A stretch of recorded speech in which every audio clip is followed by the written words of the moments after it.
This is Krist from Expanded Awareness and Michael De La Cruz. And today we have a very special guest, Walter Zajac. Walter is a highly respected psychic medium, NLP practitioner, Reiki master, and author who has brought insight to thousands of people in over 40 countries. Wow. Worldwide since 2002. Walter is also the author of a powerful novel based on his life, where two childhood imaginary friends actually become real-life women. Wow, I want to know about that. I do too. His life has been filled with verified psychic phenomena, a verified shared near-death experience, and hundreds of dreams and visions that came true. Walter believes we are here on Earth to overcome challenges, to experience contrast. We are here to love and be loved, and to be happy and have fun. All right, let's dance. Okay. All right, Walter. Well, I like that. How's it going, Walter? How you doing, Walter? Good. Thanks for inviting me. I'm happy to be here. You're one of our favorite people. Yeah, thank you. You're one of mine too, actually, both you guys. Yeah, out of all the psychics that we have met, like you're like, you know, one of our top favorites. Our go-to guy. He has helped us out a lot too with the conversations we had in the past. So a lot. Yeah. So I appreciate it. Cool. Well, especially your relationship advice. I took it to heart. Yeah, awesome. From the videos, huh? It's been great. Very cool. Beautiful. Yeah, that feels good. I didn't know that. Thank you. That feels good. Oh, yeah. No, I didn't realize the other side of things. I only realized my perspective, and you gave me the other perspective. And so I took that to heart. Yeah, very good. Thank you. You're welcome. Awesome. So we're going to ask some questions about your book. Is that okay? That's what I'm here for. Okay. All right. Make them good. All right. Well, let's talk about your book. Okay. Which was excellent, by the way. I read it, and I read Thank you, Michael. Yeah, she did. She actually made me part of that. That's how I know about, part about your story, which that's what amazed me, that like your book is actually based on your story, like in your life. So every scene happened to me. Yeah. Wow. I changed names of places and names of people to protect people's identity. Partly being nice and then partly not being sued. That's an excellent point, Walter. Excellent point. Oh man. All right, so your novel, which is called They Came Beyond Deja Vu, is centered around childhood imaginary friends who actually become real women in a man's later life. What is that about? And is it your story or is it somebody else's? He said it was his story. Okay. It is my story. Okay. And these were two girls that when they were my imaginary friends, I was 5, 6, 7 years old, and throughout the years they stayed with me. But they were, in what I saw, they were teenagers, and I interacted with them, and I saw repeatedly what happened to them, a traumatic event that happened to each of them. The first of them was when I call the accident girl. Her name is Maria in the book. She had a horrific accident in a truck, and she was disfigured, and I saw literal details of when she was above her body in the truck cabin and when she was above her body in surgery, and a shared near-death experience. I actually went to the light with her, to beyond the light, and saw that world, and it was oh my God. If you can see I'm getting emotional every time I talk about it. It's like, oh my God, it's insane. Love. All the buildings were pure white, and we were flying over this beautiful world where trees and lakes and sky, but all the colors were more bright and more vivid than any color you would have ever imagined. And everything, the buildings, the trees, the lakes, the flowers, the sky, everything radiated love. love. I was filled with love. I was surrounded by love. I was love. Did you want to stay there? I wanted to stay, yeah, but I would too. But I wasn't the one that was dying, right? I was going with her on her experience. She was dead on the operating table, and then they used a defibrillator, and bam, we were out of that world, right? And then I saw the day that the bandages were taken off and how she responded. And over and over and over, I saw this in visions. And then I interacted with her. We would play. We would fly to the clouds. We would talk. We would hug. We would giggle for no reason. And then when I was 44, I actually met that person in real life. And how did you figure out that that was her? I had known her for a few years already as the receptionist. This was after my music career. I was in a day job, right? And I was not very happy in a day job because I was used to people clapping for me, right? What the hell? And for 3 years, I heard this beautiful voice on the phone. I would have to call her company and ask for so-and-so or so-and-so and this other person, right? And she would say, "One moment, please, I'll connect you." And every time I heard that voice, it was, wow, I love that voice. One day, I was having a really hard day because I really didn't like my day job. And I had a bad attitude, and I cracked her up. I said something that was completely inappropriate about somebody else, and she was laughing so hard she had to put me on mute. And I thought, oh my God, did I mess up, right? Because I was sort of derided somebody else. And then she came back and started to talk. She couldn't even say, "One moment, let me connect you." She was just laughing her buns off. And when you laugh with somebody like we're laughing now, right? We connect hearts when we're laughing with somebody. And in that moment, we had this sense of, I know you, right? And I know people in the audience have had those kinds of experiences, deja vu or whatever we want to call it. And she felt it. She didn't recognize me as having a childhood, her being my childhood friend, and I didn't recognize her as that either. But we needed to talk, right? And from that day on, we talked. It was a phone relationship. We talked every day and got to know each other. And then after a few weeks, she said, well, and I was saying, God, I need to meet you, right? And after a few weeks, she said, "You wouldn't want to meet me.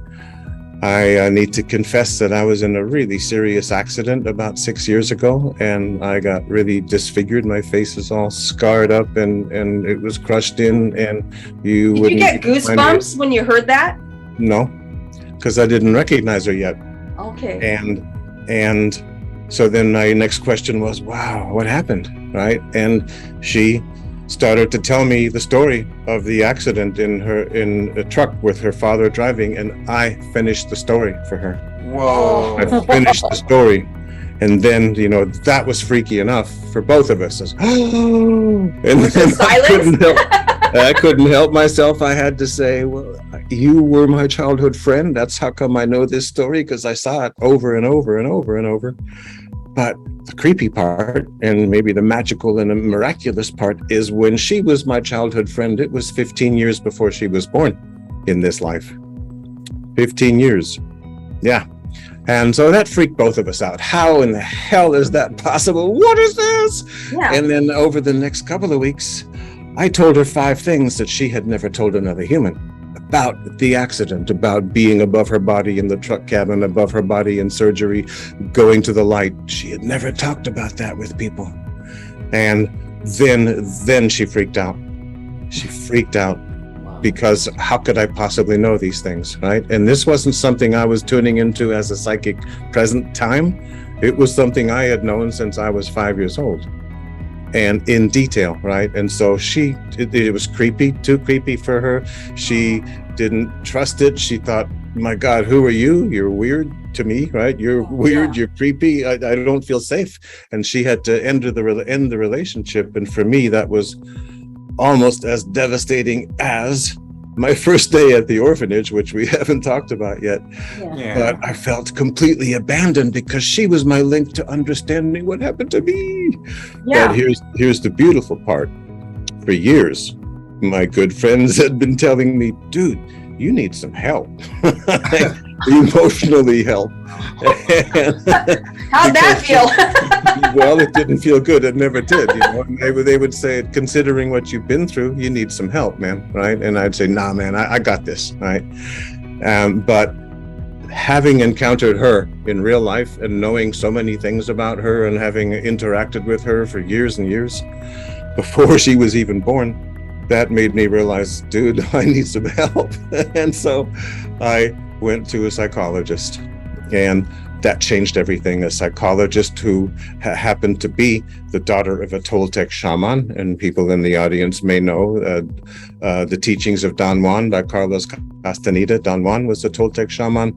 Don Miguel Ruiz, the Four Agreements, he's a Toltec shaman, right? And Toltec shaman, any shaman, but that tradition is thousands and thousands of years old, and they go to other realities and other worlds and interact and get information, and they become a crow so they can fly over the area, right? And this woman had done these things with her father since her earliest memories. Just amazing stuff, right? And then I told her my story, and thinking that I might be crazy, right? Just like how's she gonna respond? Crazy, right? Yeah. And she said, dude, compared to what I've seen, your story's nothing. You're not crazy. You're psychic. You're psychic. And it was your psychic ability that, without knowing what was going to happen to you, found this particular. She was the first one, and there were two, right? Just to confirm. But I found these two girls to have companionship. And they were literally the only people that I could bring with me to the orphanage. And from the day that I arrived at the orphanage at 6 years old, I was alone. And I ended up with abusive adopted parents, and I was still alone, right, on my own. And these two imaginary friends were so real to me that they offered companionship. Wow. And so that was me using my psychic ability to take care of myself, because I could have ended up completely nuts. No. Right? Wow. Yeah. But for you to have that experience like really early on, and like it kind of knew what was going to happen, and then in the future, then you meet the actual person, like you use your own powers, like, or abilities to protect yourself as well.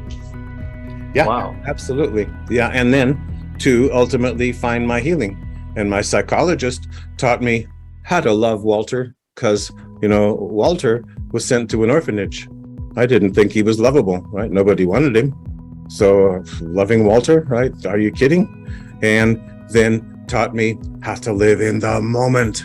Because from the day that I arrived at the orphanage, and Michael, you know this same stuff about what happened in your life, man. Yeah. Always looking over my shoulder to see what was going to happen. Always thinking about what could happen, what's in the future, what's in the past, right? Not living now.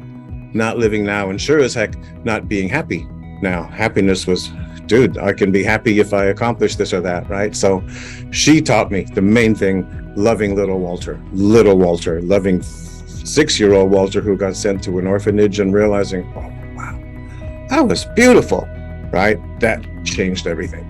So Walter, let's go back to time when you were six years old, okay? Yes, sir. You were under the impression that you're going on a train ride. You were so excited. I remember reading that. Why don't you tell us about what happened? Yeah. First of all, let me set the scene a little bit. It was Germany 11 years after World War II had ended. And during the last couple years of World War II, American and British bombers devastated 36 cities in Germany. Every big city was anywhere from 80 to 95% flattened, just leveled. And the main reason was that the Nazis were hiding munitions plants and tank plants and various military factories in amongst the population. And so the Americans and British did carpet bombing, right? With just row after row, bombs falling down, destroying everything in sight. My city was 95% leveled during that war, and 11 years later, it was still 50% bombed out shells of buildings and piles of rubble. We lived overlooking the city, in a village, suburban village, and we would take the bus into town to do shopping and dentist appointments and whatever, and the bus would drive by block after block of just bombed out shells of buildings, like what was it? Why was it like that, like 11 years later still? Because in order to rebuild an entire city in 11 years, it simply takes longer, right? Yeah. And it takes a lot of money, and fascinatingly, the Americans contributed that money, a thing called the Marshall Plan, which poured billions and billions of dollars into Germany to rebuild it, because the Americans had destroyed it, right? That was beautiful. It rebuilt Germany's economy to the point where in the 60s, they had to bring in people from other countries to just man the factories. But so devastation, right? And I would regularly see men without an arm or without a leg. My father had a friend without 2 legs. He got around on a little cart close to the ground, 4-wheeled thing. It scared the shit out of me every time I saw him. Oh, yeah. I mean, last time I saw that was in The Walking Dead. Yeah. There's also a scene in an older movie called Trading Places with Eddie Murphy, where he's faking it, right? But yeah. Oh man! Yeah. But as a kid, I'm pretty sure that was pretty hard to see. And he stunk, right? Because he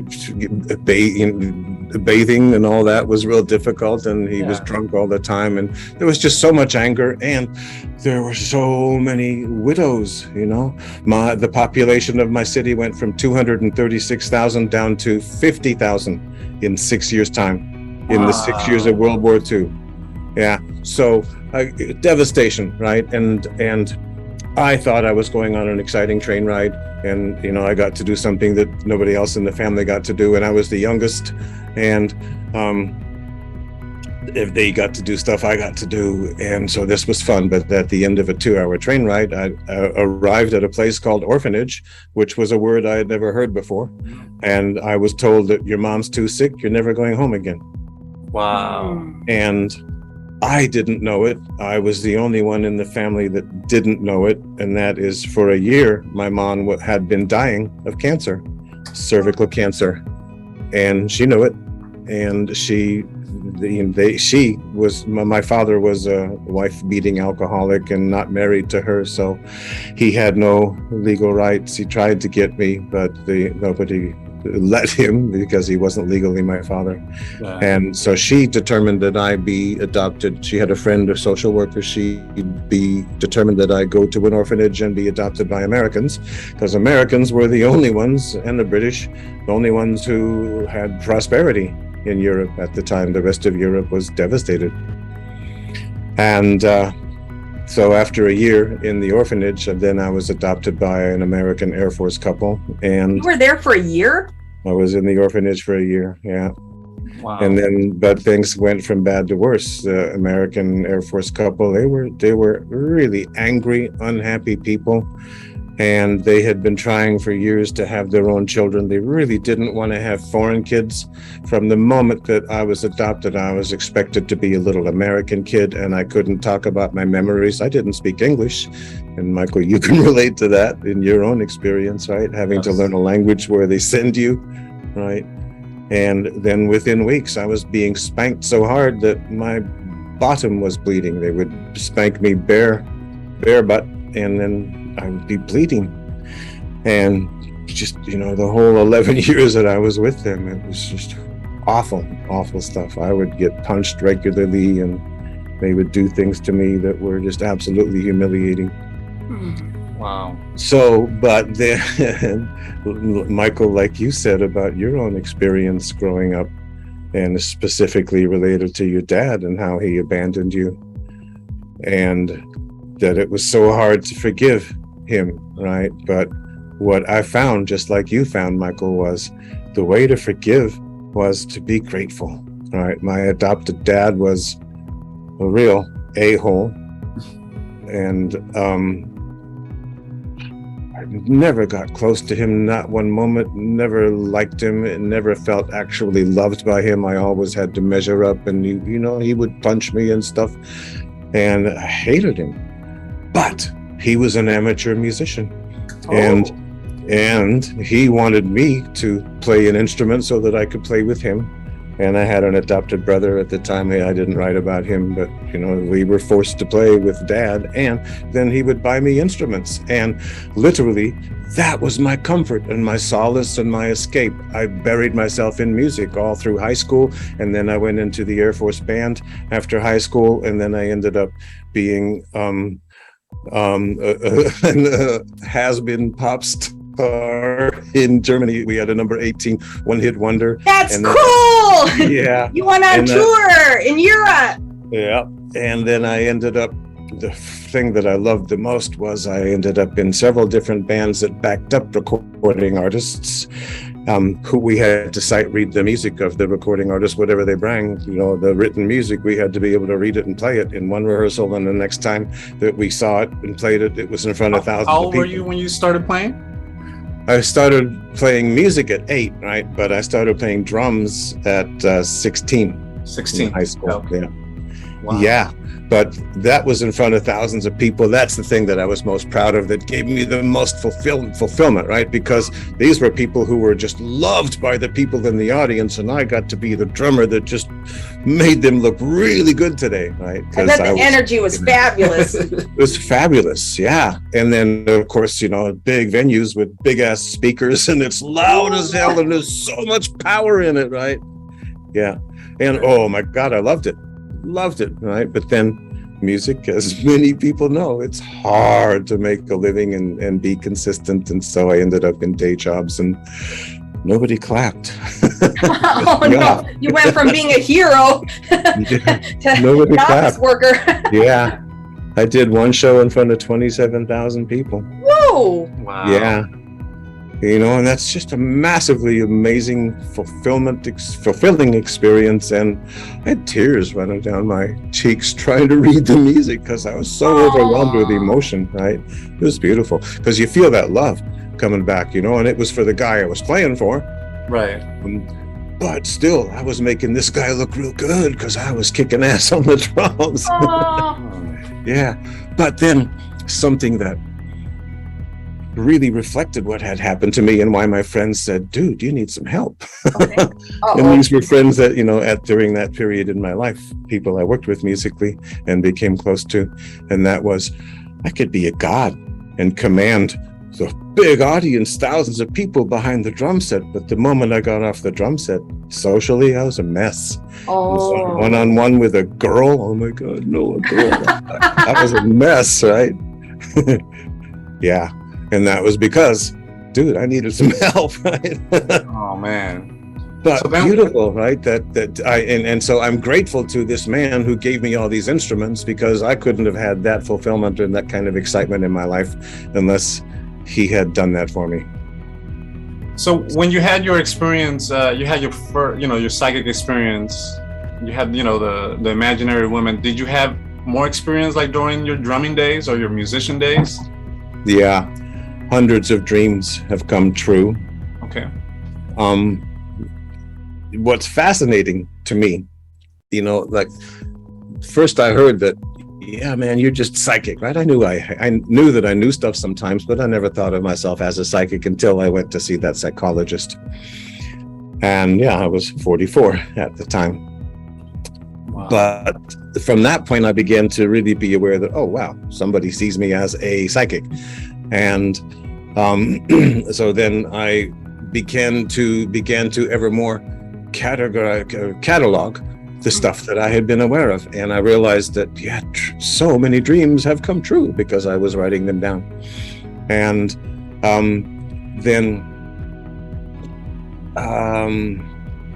what I realized in going to the place of, okay, now I'm psychic, and yet, no, I'm no different than I was. And the way that I was what I believe many people in your audience experience, and that is anybody that's sensitive, and actually I believe pretty much all of us, we have experiences as children when we're 5 years old and younger, especially, that just can't be explained other than it was a psychic experience. Yeah, like you say that most people in your, like you said, in the audience have at least some psychic awareness, like they have deja vu, dreams coming true, and ESP. What is ESP? What does that stands for? officially extrasensory perception. So that's like a sixth sense. Yeah. Well, and the way it gets manifested is you're really close to somebody and you feel like, I think so-and-so is going to call, and then they do, right? Yes. That's ESP. Or you're really feeling somebody and they're not doing so good. You feel it and you reach out because, dude, are you okay? I'm worried about you. ESP. That makes sense, because like sometimes we're thinking about a client at the shop when we're doing hair that we haven't seen maybe a couple of weeks or 3 weeks, and at that moment, like 5 minutes later, they call. Hey, or come in. Or they come in. Hey, I want to set an appointment. So we have experienced that multiple times. Yeah.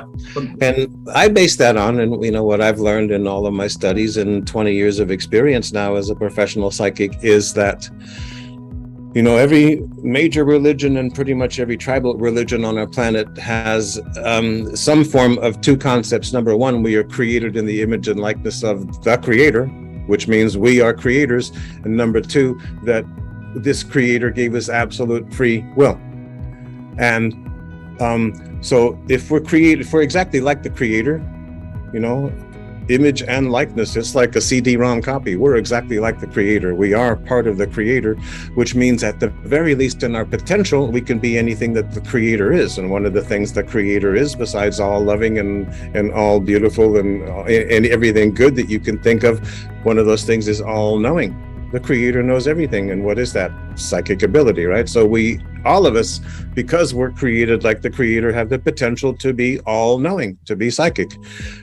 So, and then like we were saying, kids 5 years old and younger, they just are. It's normal. It's natural, right? And so me growing up, I had psychic experiences, but I didn't have anything to compare it to. That was the only life that I had. So it was normal. It was natural. And my feeling is probably a lot, if not most people in the audience have those kinds of experiences. And it doesn't seem like it's freaky or out of line. It was just a part of growing up. And, one of the reasons three of the reasons I wanted to write the book was to help people. It's why you guys have the show, to share your own stories, other people's stories, to inspire people to overcome their own stuff. Gosh, especially in doing my work, I have run into so many people that have been abandoned and abused either as kids or later in life. You had that, Krist, right? Abusive relationships. And it's common, right? And sexual abuse as kids is common. It's common. I estimate that about 70% of my clients have been abused in some way or another sexually as kids. And Walter, I got a question. Yeah. This just triggered a thought in my head. In your book, you go into detail about your dad being an alcoholic father, and he made you watch pornography, and you were sexually abused by 2 women. Yep. Why did you choose to write about that in your book? Because of what I'm just about to say, about 70% of it's a good question, right? About 70% of my clients have been through it. And I wanted to share, dude, it's first of all possible to overcome it. And dude, you're not alone. You're not alone. Everybody, almost everybody to whom it has happened, they feel like they're alone because you can't tell anybody. It's the deepest, darkest secret. And if you do tell anybody, they won't believe you. So it's devastating, right? So people are just insanely alone. Yeah. And that's why I included it in the book in detail, so that people know that you're not alone and that you can get over it. You don't have to be controlled by what happened in your childhood. And then, the physical abuse, abandonment. And then third reason, besides being aware of deja vu, right? So many people have deja vu, dreams that come true. Deja vu is like, I forget the exact French term, but it's something along the lines of this again, right? I am here again. I've experienced this before. Yeah, so it's a weird, it's like a subtle sensation. It's not even, it's like in a millisecond, it's like, I feel like I experienced this before, or like, it's kind of weird. Yeah. How do you explain that? if you've been writing down your dreams, and the best way to do that is to keep a pad and pen by your nightstand, and the moment you wake up, even if it's the middle of the night, write it down, because the next time you wake up 7 hours, 6 hours later, you will have forgotten it. But if you've been writing those down, then you have a bigger experience of, oh my God, this is that dream. this is that dream. This is happening now, right? And to me, that's happened hundreds of times. Then the third thing is loving yourself, really loving yourself, as you guys teach. That's the key to everything. If you don't love yourself, you really have very little to offer. It's the foundation for deserving anything in life, and it's absolutely the foundation for deserving to even be happy. Yeah, and how can you love somebody else if you don't love yourself? Like, how can you say you love this, or you love that person, but if you don't have any self-love, it's like all of that goes down the drain. But I think a lot of people in the audience can relate to this. When my shrink first introduced that, Walter, you have to learn to love yourself, right? It's like, yeah, what is that? How do you do that? Yeah, and then my reaction was, dude, I want other people to love me, right? That's backwards. Yeah. But that's so Where does somebody critical. start? Yeah. Loving little you. Loving 5-year-old Krist. Put 5-year-old Krist on your lap with her back towards you. Put your arms around her.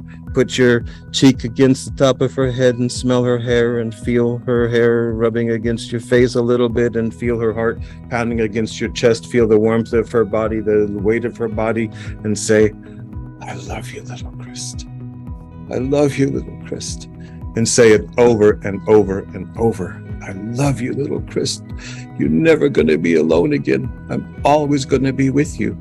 And the reason this is so effective is because Albert Einstein, who we all know, said over 100 years ago, there is no time. And it's been proven scientifically ever since. So 5-year-old Krist still exists on a different timeline, but she still exists, and you can connect to her. That makes sense. Kind of like your Maria experience. It was 20 years in advance. There's no time or space, so that's how you can do it. Absolutely, and we're all capable of that, every one of us, and if you've learned anything about quantum physics, which is a little bit complicated, but they say that everything is energy, and all of that energy is interconnected, which means, and there is no time. So literally, you can connect through energy, your own energy, to something else's or somebody else's energy without time, without the restrictions of time, without the restrictions of place.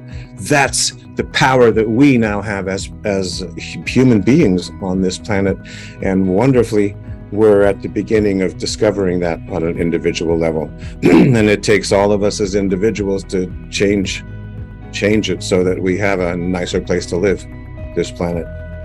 Wow. So Walter, I got a question about love since we're on the topic. Yes. My favorite topics. Mine too. What is it? Is it a spiritual connection?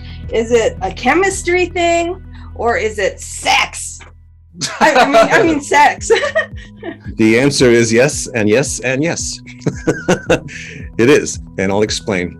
It's an emotional connection, a chemistry connection, that it's not physical, right? In other words, I love you. Why are we saying that, right? Well, it's because we're feeling something. And what is it that we're feeling? To me, what we're feeling is what the Chinese call qi, life force energy. The Hindus call it prana, life force energy.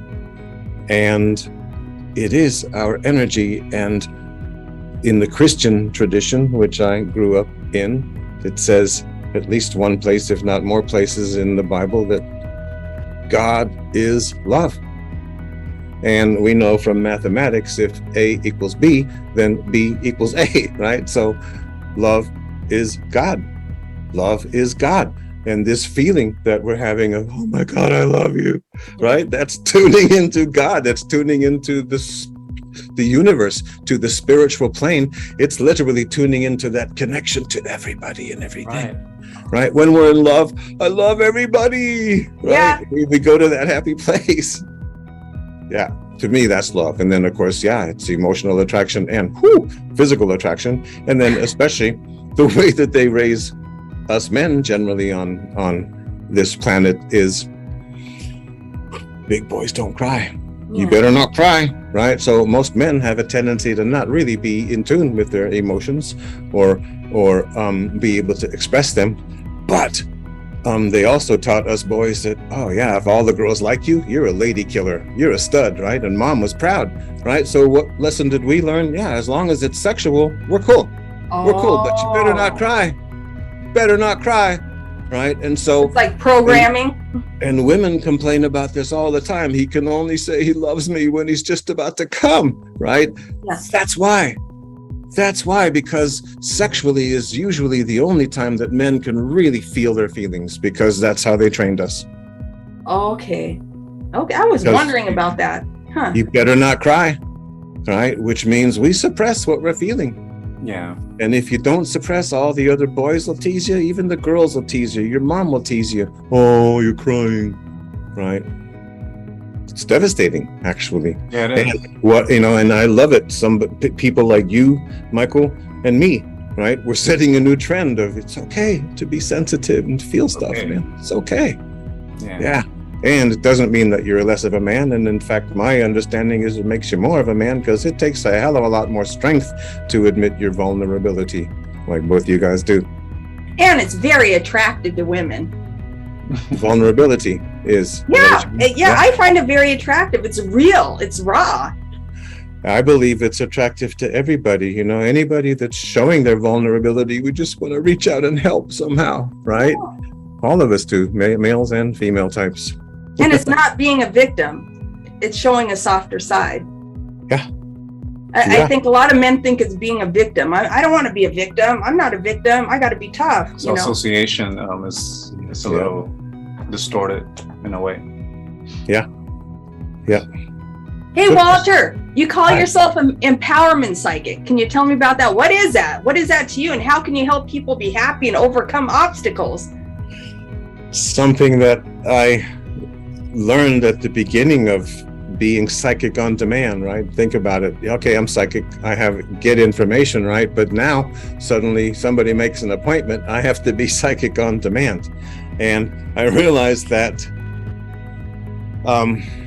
just telling somebody what the path that they're on, what the future holds, wasn't enough.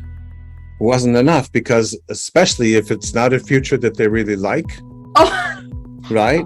If it's not a future, it's not a prediction that they really like, then what I learned to do was, okay, here's how you can make it better. That's the empowerment part. And so I tune into this person in the present and the attitudes that they have, the fears that they have, the loves that they have, the strengths that they have. And I tune into how you can use all of those things to make this path that you're on better, because we're never stuck with the path that we're on. Quantum physics says it these days, and the ancients have said it for thousands of years. We are the ones creating our realities. Buddha said the universe is within you. You are the universe. We are the ones creating our reality. So when a psychic sees your future path, it's just the path that you're on right now. And if we're here to be creators, then absolutely our job. Not only do we have that capability, but it's our job to create and to change that future if you don't like it, or make it better if you do like it. So that's the empowerment part. Okay, that makes sense. That makes sense. Walter, you're also a medium. Yes, I like to think of myself as a really hot spirit. All the spirit. Yes. You've probably connected with thousands of spirits, hundreds of thousands of spirits. What is the main message you want to bring over? Yeah. I mean, is there any kind of common things and themes in their lives that they want to tell their loved ones? Yeah, it's been fascinating. First of all, let me give this some credibility. Whenever I do the medium work, let's say Susan asks me to find Uncle Bob, who died and is on the other side. I, do my thing, you get in tune, but then I ask Uncle Bob for 3 things that connect the two of them, something that was his favorite or her favorite or least favorites, or moments where they, just had a beautiful moment together and it was at a basketball game, whatever, right? I ask for symbols so that I can prove to Susan, this really is Uncle Bob, right? And sometimes it takes longer than 3 because, thinking back to Aunt Bertha's birthday party, we all remember different things about that party, right? Yeah. But once I get 3, then, oh my God, that's Uncle Bob, right? And then usually the tears flow from both sides, and I end up crying because I'm channeling all this energy, all these emotions, right? Yeah. But then, besides, I miss you, I love you, right? From the other side, no matter how old they were when they died. The youngest one I've tuned into was 9, and the oldest one was in their 90s. And the message, no matter how old they were when they died, was life is too short. Life is too short. And then secondly, I didn't love enough.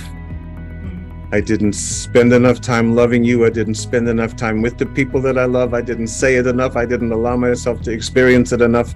And secondly, I didn't have enough fun. Fun! Yeah, like you keep. So, but then when they're on the other side, they cannot fix any of that here anymore, right? If they fully accept being on the other side, they can have their love, right? But they're still trying to love the people that they left behind. And of course, they're trying to communicate. And the problem is, nobody's listening. Hardly ever is anybody listening, because we as people, we don't want to see an entity in the room. We don't want to hear voices, right? From Uncle Bob or anybody, right? And yet Uncle Bob's trying to say, dude, have fun, love, right? So that's the main message, is love, love, love, love, love, fun, fun, fun, fun, fun. And now is all you ever have. And then, that tune goes along with life is too short, right? Oh my God, enjoy it now. Don't wait until you graduate from this or that, or find him or her. Did that ever freak you out, like your first medium encounter or phenomena? Yeah. Say that again. I'm like sorry. When you had your first encounter, like as a medium, did that freak you out? No, because my mama was with me from the time that she died. Okay. And I would suppress it, but then over the years I would get messages from her either directly or through other people. I had a girlfriend for a while who twice did, what do they call that? Spontaneous writing, where you're in a trance and you're just writing whatever's there. And my mama came through twice with, first of all, proving that she was my mama by saying something that my girlfriend didn't know. And secondly, a message for Walter. And one of those messages was, dude, you need to be a psychic, right? Really? And that was years before that I actually started. Walter, how did you become a psychic? Yeah, that's. I always was. I mean, like a California psychic. Yeah, like how did you become how did that professional? Yeah, professional. Yeah. Let's see. It was a few weeks before 9/11, actually, the actual day, 2001. My girlfriend at that time bought me my very first psychic reading for an hour. And at the end of that psychic reading, the psychic said, dude, you need to be a psychic. You have this ability and you need to help people, and it's going to be your life's fulfillment. And she and I really connected, and we stayed friends, and talked occasionally and had dinner occasionally. And she volunteered to set me up on a platform. It was called Keen.com at the time. She set me up and believed in me and said, do this. And what I did at that time to get my own confidence was I studied the tarot cards so that I had a psychic tool, right? Rather than only relying on your psychic ability. If you use a tool like rune stones or tarot cards, I Ching sticks, you get confirmation of what you're feeling as a psychic. And so I learned the tarot cards, and I went through the third level, which was a certified professional tarot reader by a board at the time, which was the North American Tarot Certification Board, I think is what it was. It doesn't exist anymore. But that, and it was like a 3-hour oral exam where I had to do readings for this person, and they would pull up any card and I had to say everything about that card. And so then that gave me the confidence to know what the heck I was doing. And so I started part-time. I was doing a day job at a high-rise in downtown Los Angeles, and started this part-time, and I got laid off at the day job. And I thought, wow, what an opportunity, right? I was scared shitless. Good attitude. What an opportunity. It wasn't, oh my God, yeah. This is an opportunity to. Yeah, and because I had already started a part-time, I would come home after an 8-hour shift at downtown and do a few hours part-time, and then I just started full-time and made it work. It was scary, but I made it work. Walter, do you think the universe did that on purpose? Like, hey, Walter, it's time. We're going to push you into it. I agree with you, but my observation is, and maybe this is because I lost my power that first day at the orphanage, and so having power, having control over my reality is super important to me. My observation is the universe is not doing things in my life. The angels are not doing things in my life. I'm doing things in my life, right? So probably something subconsciously in you said, Walter, let's go. Yeah, and subconsciously I set that up because being laid off was about the last thing that I wanted, right? And yet I set it up, and then because I realized that, okay, this is me, and this is like, that's what makes it seem like more positive, easier to be positive and have it see it as an opportunity if I feel like I set it up rather than the universe is messing with me. That makes, that's big. But for decades, my outlook was the universe was messing with me because I was sent to an orphanage. I was adopted by abusive people, and I was a mess socially, right? So yeah, and then when I first met the accident girl, first feeling was the universe is messing with me. It's like, how is this even possible, right? It made me angry. Yeah. So I like to see it as I brought it in, and then that's what quantum physics says. We are the ones creating our realities. Yes, you orchestrated all that, and probably happened on a subconscious level. So sometimes it seems that it's external, factors, but it's actually you doing it from within. Yeah. And then Abraham Hicks talks about the art of allowing, right? And so allowing what you brought in, that's the secret, one of the secrets to happiness, right? Yeah. That's why they say, be careful what you wish for. Yes. You're gonna get, you place an order, and then when you receive it, you might not like it. Yeah, and to me, that's a realistic concept. Be careful what you wish for, right? Mm-hmm. That's awesome. Walter, is there anything about your book that you want to tell an audience? Yeah.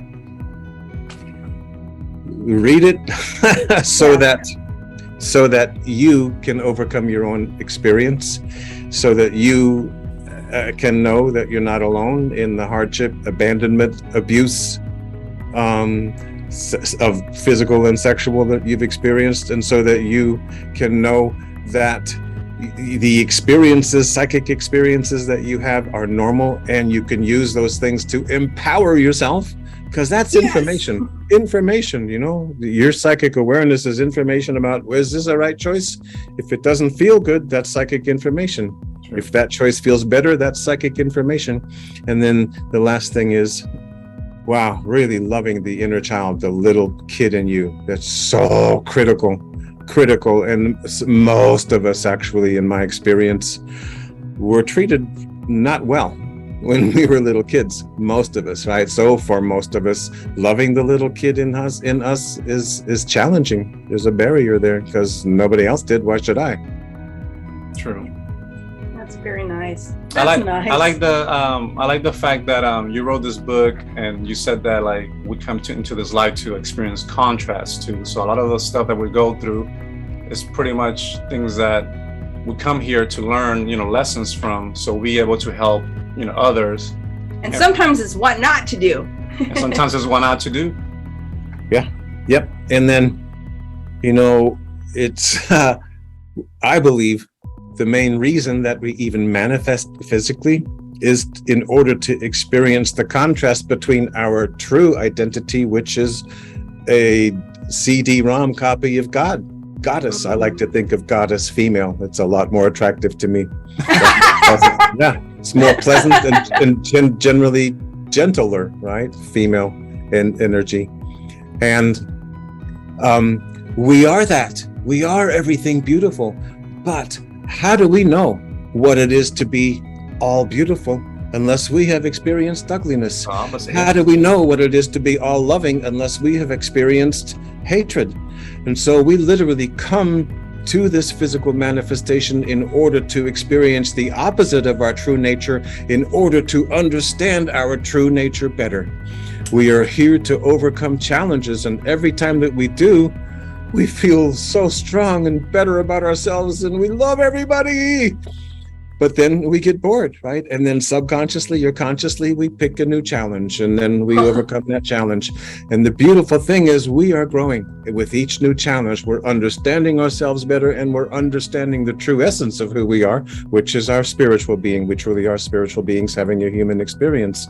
Yeah. And every time we overcome a challenge, we are literally uplifting the rest of humanity, the rest of creation as well. Wow. Because the fact that we did it is inspiring to at least some people, right? But generally that energy goes out in terms of, dudes, it's possible. Just like both you guys did with your life. Walter, isn't that strange that our immediate reaction to any sort of conflict is to run? I mean, most people don't view things like you do. You know, growth, and this is very, you know, like an empowering. Opportunity to learn a lesson. They're just like, most people want to get the fuck away. Yeah. Yeah, and then I did for decades, right? Until I had my therapy. But that's such a nice attitude. It really is. I mean, if I know that something good will come of it, it's not as scary to go through. Yeah. You know, or if I know I'm going to learn something, or it might be interesting. Yes. It might calm me down a little. Yeah. One of the things that helped me the most was, I recommend this book to anybody that's interested. There's a book called The Holographic Universe, which I won't go into detail, but it's becoming more and more scientifically accepted that the universe is constructed like a hologram, where in a hologram, all the information of the whole is available at any given spot. And to me, that's scientific evidence of what I do as a psychic. You know, I'm not tuning into somebody's girlfriend in Japan. I'm tuning into the girlfriend in Japan right here, right? Because all that information is available right here. And that gave me the confidence to, when contrast appears in my life, it gave me the confidence to know that, no, dude, I'm in charge. I'm in charge. I'm the one creating this. This is how much power I have. Ooh. Right. And so having that in my heart, knowing that this is how powerful I am, like Buddha said, the universe is within me. The whole universe is within me. That's how powerful I am. Plus, quantum physics has also proven scientifically you are creating your reality, right? And so when a contrast comes up for me, it's like, I got this. You know, I don't like it at the moment. I don't like it, right? But I got this, right? Okay, let's make this fun. Let's make this fun. And, you know, that's, wow, fun. I emphasize that with all of the clients, with everybody I know. Have fun now. Have fun now. Now's all you got. If you know you got to go through it, you might as well have fun. Yep. Yeah. And even with the challenge, you know, and gosh, even something as mundane as doing the dishes or cleaning the toilet, have fun with it. Figure out some way to have fun with it. And for me, the most effective way to have fun with anything is looking for something to be grateful for, either in that person or in the moment, or just, you know, gosh, there's blue sky. Yay! Yeah. I'm breathing. I'm talking to Walter. Yeah, I'm hanging with you guys. Hey, Walter, you know what would be fun? What? If we could ask you some questions that we've been dying to know about. Okay. We've been collecting them from our customers. Okay. Let's involve them, Mike. Yeah. All right. Do you mind if we ask you some questions? I'm ready for it. Okay. All right. We'll start with Mike. All right. So first question, how do I forgive a person that has done unforgivable things to me? Be grateful for things that person did that was good for you. You know, almost never is a situation entirely bad, or is a person's influence on your life entirely bad. Be grateful for the good things, and then you can forgive the hard stuff, the stuff that hurt you. And then also, one of my favorite ways to do that is to see the little kid in that other person, to see that person as a 5-year-old vulnerable little kid who isn't necessarily evil, is just struggling and turned out to be an asshole because that was how they found they could cope the best. But that doesn't mean that you need to hang with them anymore. That's right. That's big. You don't have to hang with them. Just recognize it, and you can let it go easier. Yeah. Wow, that's a great answer. Thank you. Thank you. Okay, someone wants to know why animals are so drawn to some people. Why they do what to some people? They're so drawn. Like some people walk around and all the animals just seem very attracted to them, and babies and that kind of thing. Because animals and babies see the spiritual level. The spiritual level. If you want to communicate with your cat or your dog, which are the most common pets, speak, but recognize what the animal is seeing is visuals of your thoughts. Oh. For instance, if a couple is about to break up, their dog has known it for a long time, because the dog felt the tension and the conflict between the two of them.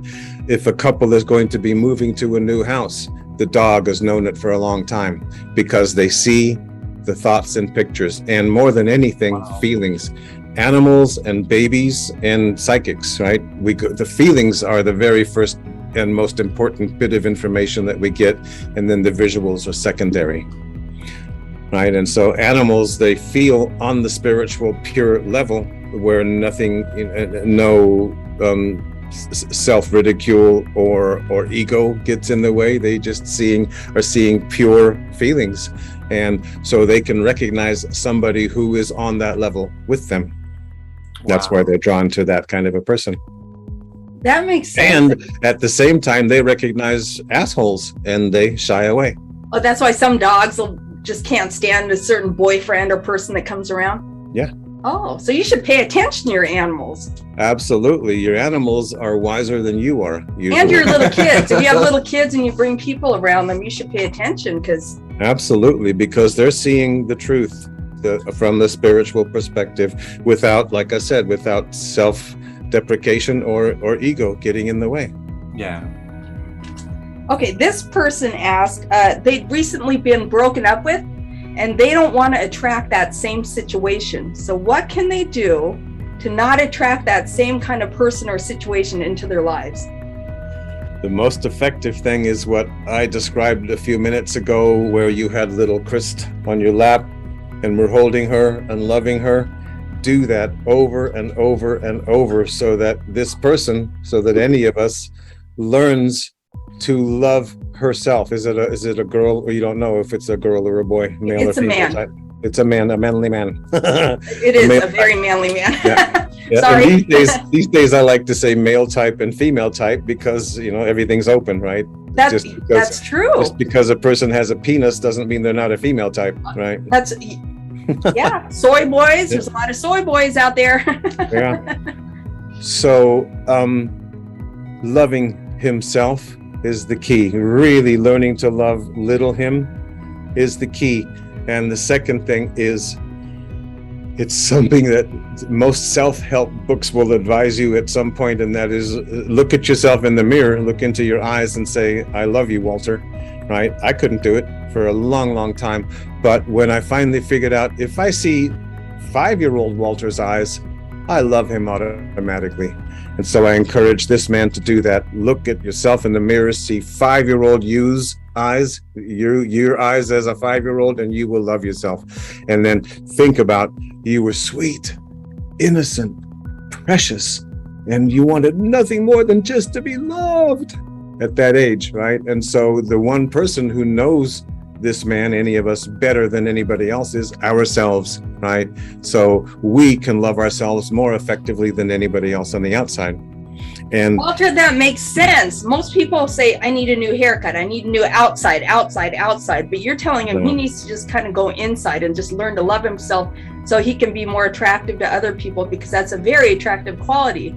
Yep. And then to see ourselves as amazing. And unless we're able to love the little child in us, we don't see ourselves as amazing generally, right? But when we're in love, we want that person to see us as amazing. Oh my God, you're amazing, right? But if I don't feel like I'm amazing, when she says you're amazing, I'm not going to believe it. I'm going to think she's either stupid or she's trying to manipulate me somehow, because I know I'm not amazing. right? And so the way for this man to attract a different kind of person is to really go to that place of 5-year-old him and realize he is amazing, and what he's offering, the love that he's offering this other person is amazing. And if he doesn't find somebody who appreciates him as being amazing, he'll never be fulfilled, right? But it's not until he sees himself as amazing that he can find that person. Wow. Ooh, that's good. That's yeah. Huh. And it's so true. Because when we met, both of us had been in horrible relationships. But I love myself enough to get out, and he loved himself enough to get out, and we did our self-work, and then we just attracted each other. And this has been the best relationship of my life. But it took me, 4 husbands to get here? Yeah. And it wasn't them, it was me. I projected a different person because I saw myself as valuable. Yep. So you're right, and everything you said. I see that in both of you in the present. Each of you does sincerely believe that you are amazing. Each of you does in your own right? And then you also believe the other one is amazing. Yeah, you guys are talking about it all the time. So many of your Facebook posts are, Jesus, we have a lot of love, right? Yes. Beautiful. Thank you. Okay, so our next question. All right, this is a little bit different. What is astral projection? Do you have any experience with that? Yeah, well, you know what a psychic does, if I'm tuning into Bubba's girlfriend in Japan, Okay. I'm projecting psychically. I'm there, right? When I need to tune into the girlfriend, I go into her body. I become her, and I feel what she's feeling, and I feel and see the kinds of things that she's thinking. I see her childhood. I see the kind of trauma that she's been through, right? So in some regard, that's astral projection, but I'm not necessarily physically there. In other words, she's not going to see me in the room. And so somebody who does more physical astral projection is actually also in the room. And when that happens, the other person is aware, can see, right? And or feel. Yeah. And yes, it's possible. It's not something that I recommend because it's creepy. Yeah, it is. It's creepy. It's kind of invading somebody's space. It's a private, it's a privacy violation right there. That should be are there some universal laws against that, or like, yeah, like, absolutely. My understanding is our angels, we have guardian angels and helper angels, and they are not allowed to interfere because of the principle of absolute free will. That's a universal principle. So if we're interfering in somebody's reality, we're messing with their free will, and that goes against the moral code of Goddess. You do not mess with somebody's free will. And so I don't do astral projection in that sense. I don't want somebody to see me in the room because that's a violation of their privacy, and I don't want to be in the room either. I don't want to know those physical things, right? I want to know what's in their heart, what the future holds for them, how they feel about Bubba in Japan, right? Kind of highest and best information. Yeah, taking the high road. Okay. Yeah. Somebody else asked, wow, this one's a weird one. They say they automatic write a lot. And how do they know who they're talking to, and it's not just them in their mind talking? So yeah, it's what I described a little earlier. Your girlfriend? Girlfriend who did. She called it spontaneous writing. It's the same thing. Okay. And it's literally channeling information. It's what a psychic does. And whether it's tarot cards or rune stones or using a vehicle, in this case, the writing is a vehicle. And the question is, how do I know who it is? Who I'm talking to, and it's not in my mind. By what you feel. Okay. The first thing is feel. If it feels like grandma who died a while back, then it's probably grandma. And then specifically look for the information. If this person knows things about you that only somebody who knew you in life would have known, then it's probably somebody who you did know in physical life who has passed on. But more than anything, it's that feeling. If it feels like Uncle Bob, probably is. That makes sense. Also go with the feeling. Okay. Our next question. Well, your time is valuable. We're respecting your time. We're almost done. I'm having a good time. You guys are fun. Okay. All right, cool. How do I clear myself of all the energies picked up? I'm guessing that maybe from their work. Like people can feel like in our line of work, we do different people, for example, and sometimes you do pick up on other people's like feelings. And how do you, for this person right here, how do you clear those feelings that are not even yours? There are several ways. One way, if the person is open to it, it has to be something that means something to this person and that they believe in would work. But that is grounding, which would be your first chakra, which is basically in your crotch, right? That you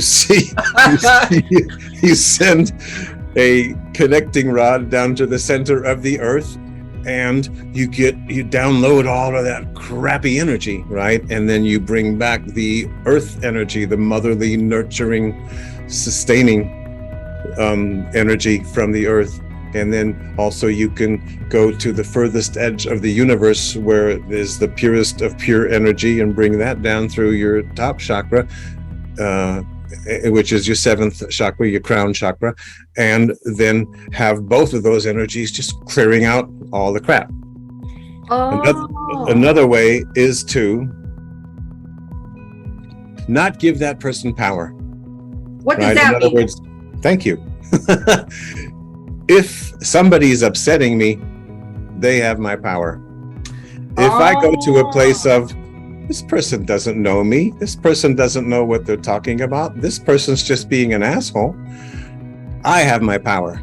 If I'm upset, they have my power, right? So if I go to a place of, dude, I want to have fun this moment, I don't care about, if that person doesn't want to have fun, go for it. I don't have to be affected by it. I'm going to figure out a way to be grateful about something and have fun. Another way is to, like we said earlier, figure out a way to be grateful. Look for things to be grateful about in those people who have given you the negative experiences, the negative energy. And simply being grateful opens our hearts. And when we're grateful, we have clarity. And then we can see that, no, this person doesn't have to have my power. And what makes them an authority over me? Yes, absolutely. Yeah. You know what the most popular question was? What? They want to know, can a psychic feel the psychic energy in someone else? Like if you are reading for someone who's got a keen sense of awareness, can you feel it? Yeah, absolutely. Those people are much easier to connect with. Those are the ones that give the best psychic readings. Yeah, because the psychic reading you did with the other person, they picked up that you can do it as well. Like, oh yeah, they just intuitively just like, oh, you got the gift too. Like they just knew. Yeah, you just feel it, and then when you guys know it, your audience knows it, when you connect with somebody, you get information about that person, which isn't verbal, and yet it lets you know what kind of person that is. I'll give an example. You're at the checkout stand in the grocery store, right? And there's a woman, and she says, hello, how are you?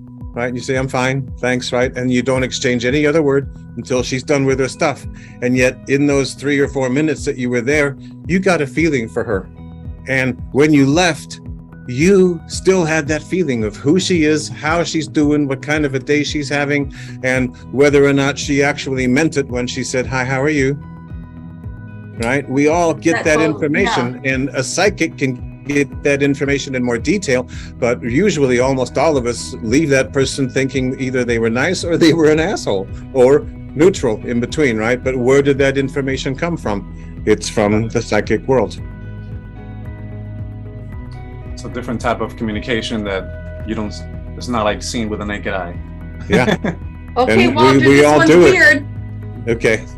This person wants to know, can you sense when you have been psychically attacked? Yep. Oh yeah. Yes. And when at the beginning, when I first started being aware of it and using it, practicing it, somebody with whom I had a negative experience was psychically attacking me, and my defense at that time was, we all have 3 feet of energy in all directions. Sorry, our energy space is 3 feet in all directions, right? Oh, okay. So we're actually like a big cocoon-shaped being, right? 3 feet up, 3 feet down, 3 feet in all directions. That's our energy space. And you can, if you want, imagine that the edge of that energy space, the edge of what is you, is a steel wall. And you can make it 6 inches thick, and nothing or nobody gets in without your permission, right? But you have to know that to state it. If you're not aware, things get in. Yeah. And yet, if something's already in, you can get it out. In other words, if you accept, which to me, it's like a given that the universal principle that we all have absolute free will. That means nobody is allowed to violate your space, right? And so you have the power to get them out, right? And if you need to prevent them from coming back in, do the steel wall thing. But the thing that I learned eventually, relatively quickly, was, okay, I was using a lot of energy building the steel wall. Right? Is there an easier way? Yeah. And so I realized that a much more effective way was to just realize that, no, man, this is my space. You don't get to be here. This is my space. Right here, my space. And people notice that space, especially if somebody's having a conversation with you when they're too close. It's because they're in that energy space and it's just not comfortable. Unless you want them, unless you want to kiss them. Yeah. Very good. I like kissing everybody. I would like to ask a question in that topic. So when you when somebody psychically attacks somebody, are they aware that they're doing it, or is it? Yeah. Or sometimes they're not aware. Yes. No, they're aware. Absolutely, they're doing it on purpose. That's the only way to attack. Yeah, it's intentional. Okay. It's what spells are all about. Okay. Right.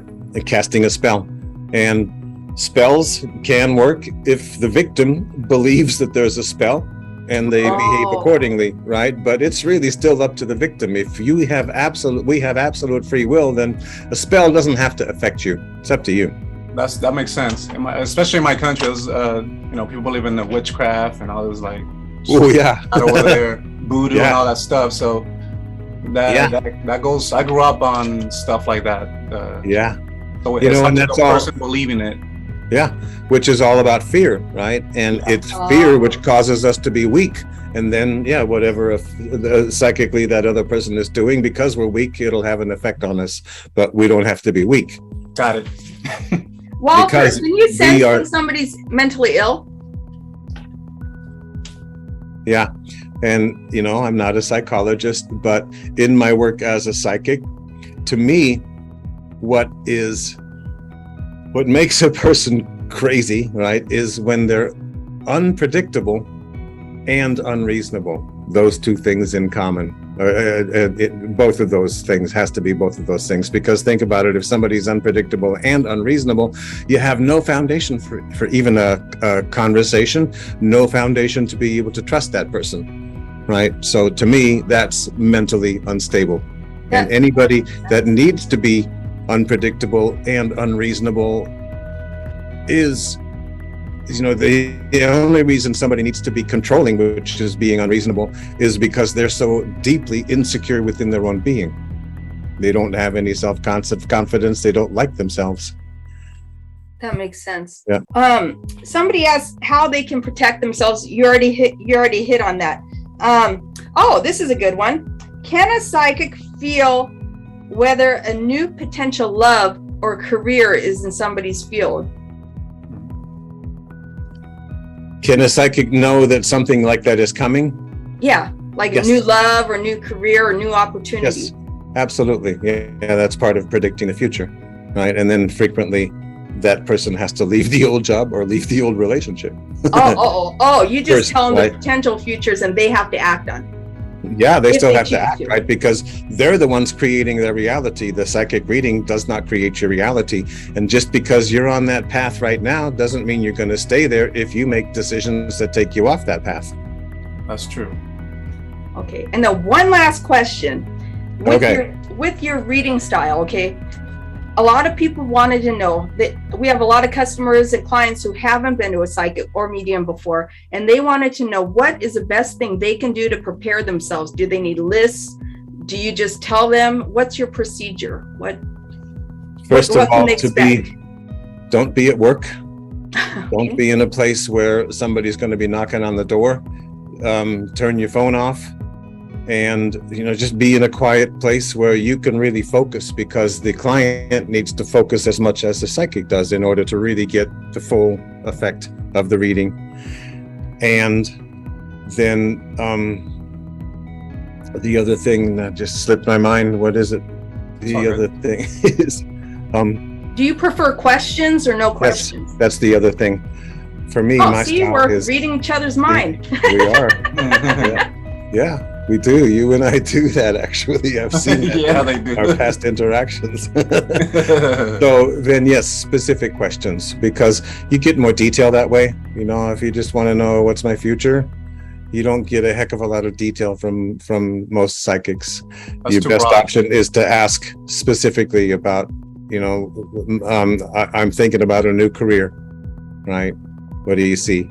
And then frequently people will ask me, well, I'm thinking about this or this or this, right? And so I'll go through each of those and tell them which feels the best when I project them in that future. That makes sense, because when I had a reading from you, I didn't know what to expect, and I didn't have any questions whatsoever. So then when you asked me, I was in the moment. I have no idea what, I wasn't prepared. I didn't know, So yeah. I think it would help to have questions. Absolutely. Yeah. For my style, and really, I think with most psychics, that's what I hear from other psychics, is it's best to have a question. Okay. And Walter, we're going to close up now. How can people reach you? PsychicWalter.com. PsychicWalter.com. And psychic in this language is spelled PSY. PsychicWalter.com. Got it. Yeah, Michael. And then my book. When can I find your book? Thank you. See, now you and I are doing it. That's what I was going to say. My book is called They Came Beyond Deja Vu. And you can read scenes from the book on PsychicWalter.com, and you can buy it on Amazon.com, and it's available as a paperback, as a Kindle, and as an audiobook with me narrating. Nice. You've got a wonderful voice, Walter. You can be an operator.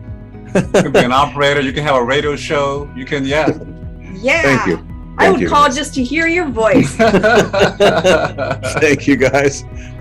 Walter, I love you. Thank you so much for giving us your afternoon. Thank you. Thanks for having me on. I really had a good time, and I love you guys. Really, you're beautiful. Both of you are beautiful people, and I'm happy and honored to be a friend of your guys's. Thank you. That's awesome. Thank you, Yeah. Walter. Well, for the audience, we're going to leave those links to how to contact Walter. And Walter, thanks again, man. It was a wonderful honor to have you here. So thank you, man. Thank you. Thank you, guys. Take care. All right, brother. Take care. Bye.